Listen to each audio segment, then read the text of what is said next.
Good morning बच्चों। DSS online Hindi classes में आपका स्वागत है। आज हम लोग क्षितिज भाग 2 के दूसरे चैप्टर राम लक्ष्मण परशुराम संवाद के 6वें या अंतिम पद का भावार्थ या व्याख्या समझेंगे। इसमें देखिए गोस्वामी तुलसीदास जी ने यह बताया है कि जब लक्ष्मण जी परशुराम जी की बातों का उत्तर दे रहे हैं तो परशुराम जी क्रोधित होते हुए विश्वामित्र जी को कहते हैं कि हे विश्वामित्र जी, मैं लक्ष्मण को अभी मार गिराता, अभी इसे काट देता, लेकिन मैं आपके केवल शील के कारण ही इसे छोड़ रहा हूँ, नहीं तो मैं छोड़ता नहीं। इस तरह से परशुराम जी अपनी कुल्हाड़ी संभाल लेते हैं और विश्वामित्र जी से लक्ष्मण को समझाने के लिए कहते हैं। इस पर लक्ष्मण जी जो है उनके उतावलेपन पर व्यंग करते हुए कहते हैं, कहे उलखन मुनि शील तुम्हारा, को नहीं जान विदित संसारा। लक्ष्मण जी कह रहे हैं कि हे मुनि, आपके शील, स्नेह और प्रेम को कौन नहीं जानता है। आपका जो स्नेह है, शील है, ये पूरे संसार में विख्यात है, प्रसिद्ध है।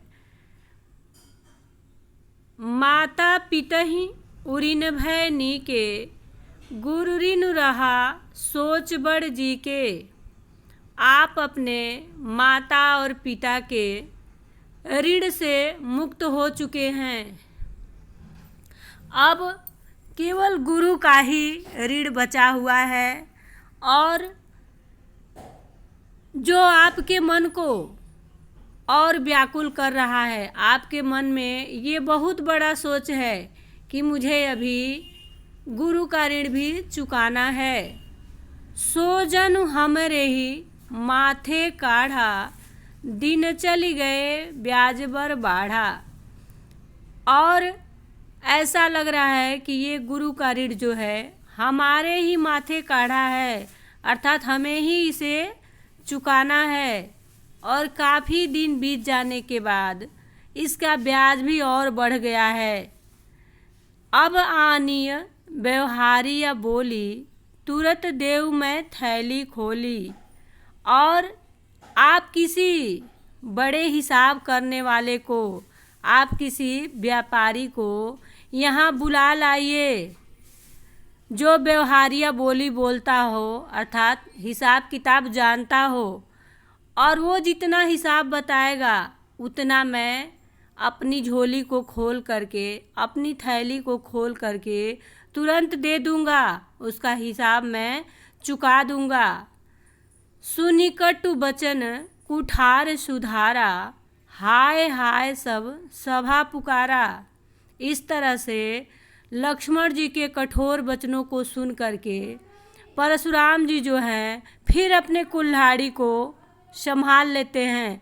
अपनी कुल्हाड़ी को लक्ष्मण जी को मारने के लिए पकड़ लेते हैं। यह देखकर वहाँ सभा में उपस्थित जितने लोग हैं वो हाय हाय करके खड़े हो जाते हैं, हाय हाय करने लगते हैं। क्यों? क्योंकि ये परशुराम जी को ऐसा नहीं करना चाहिए। इस तरह लोग बोलने लगे। भृगुवर परशु देखावहि मोहि, विद्र विचारी बचौ नृप द्रोही। यहाँ विद्र नहीं होना चाहिए, विप्र होना चाहिए। तो इस पर लक्ष्मण जी कह रहे हैं कि मैं आपको, हे भृगुवर, हे भृगुवंशी परशुराम जी, आप बार बार मुझे अपने फरसे को दिखा रहे हैं। हे राजाओं के शत्रु, हे नृपद्रोही, और मैं बार बार आपको ब्राह्मण जान करके बचा रहा हूँ। अभी इससे पहले भी कहा गया है कि लक्ष्मण जी कहते हैं कि हमारे कुल में गाय पे, हरि भक्त पे, ब्राह्मण पे ये अपनी वीरता नहीं दिखाई जाती है। ऐसे ही आप ब्राह्मण हैं और बार बार मैं ब्राह्मण जान करके आपको बचा रहा हूँ। मिले न कबहूँ सुभटरन गाढ़े, द्विज देवता घर ही के बाढ़े। और मुझे तो ऐसा लग रहा है कि आज से पहले आपको कभी अच्छे वीर या योद्धा कभी रणभूमि में नहीं मिले थे। हे ब्राह्मण देवता, आप घर में ही बड़े हैं। ऐसा लग रहा है कि आप अपने घर के लिए ही बड़े हैं, घर में ही बड़ी बड़ी बोली बोलते हैं। अनुचित कही सब लोग पुकारे, रघुपति सह नहीं लखन निवारे। जब लक्ष्मण जी परशुराम जी को इस तरह से कह रहे हैं तो वहाँ सभी लोग बोलने लगे, लक्ष्मण जी को कहने लगे कि अनुचित है, अनुचित है, लक्ष्मण को ऐसा नहीं कहना चाहिए। इन सब बातों को सुन करके वहाँ श्री रामचंद्र जी रघुपति सय नहीं लखन निवारे, वहाँ श्री रघुनाथ जी भी थे। श्री रामचंद्र जी अपने आँखों के इशारे से लक्ष्मण को मना कर देते हैं, रोक देते हैं। आगे देखिए, लखन उत्तर आहुति सरिस, भृगुवर कोप कृशान, बढ़त देखी जल सम बचन, बोले रघुकुल भान।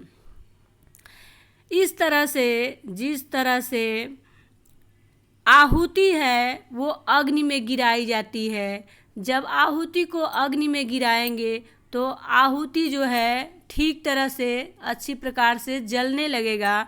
ऐसे ही लक्ष्मण जी का उत्तर जो है आहुति के समान है।